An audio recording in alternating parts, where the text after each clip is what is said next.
জিবরিল আমার পরে উম্মতকে কে দেখা রাখবে? লানত আমাদের জিন্দগি,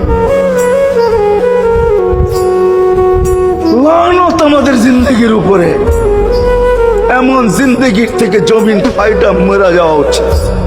আমি তো মাঝে মাঝে বলি আমাদের জমিনটা উল্টায় যাওয়া উচিত, যে মৃত্যু সময় বলতেছে আমার উম্মতকে কে দেখা রাখবে।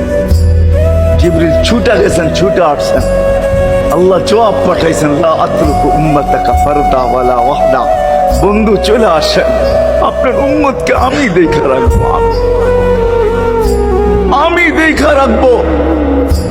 হায় হায়, সবাইকে সালাম দিছেন একবার বা দুইবার, সবার দুরুদ পড়ছেন তো আল্লাহ একবার বা দুইবার, সালাম পড়ছেন কোন নবী রসুলের উপরে একবার কি দুইবার।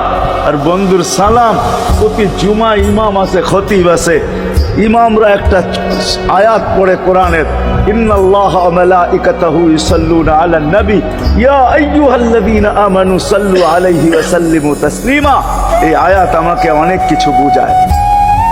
ইমাম ওলামারা, আলেম ওলামারা বলবে এই আয়াতে আমাদেরকে দুরুদ পড়ার হুকুম দিছেন, আমিও বলবো দুরুদ পড়ার হুকুম দিছেন। কিন্তু আমার প্রশ্ন আছে এখানে, আমার প্রশ্ন, আল্লাহ আমাদেরকে পড়তে বলতেছেন, ঠিক আছে, আমরা কয়দিনই থাকবো আর কয়দিনই পড়বো?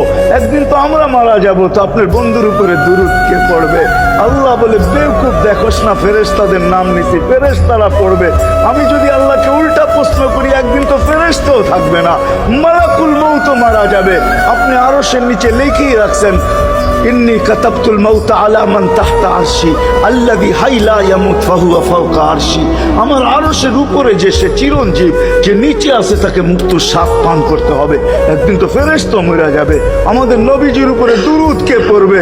আল্লাহ বলে, গন্ড মূর্খ, তুই দেখোস না প্রথম আমার নামটা আল্লাহ লেখা আছে, ইন্নাল্লাহা, আমি আল্লাহ পড়তে থাকবো, আমি আল্লাহ চিরঞ্জীব, আমার বন্ধুর দুরূদ কখনো বন্ধ হইতে দেই না আর দিব না।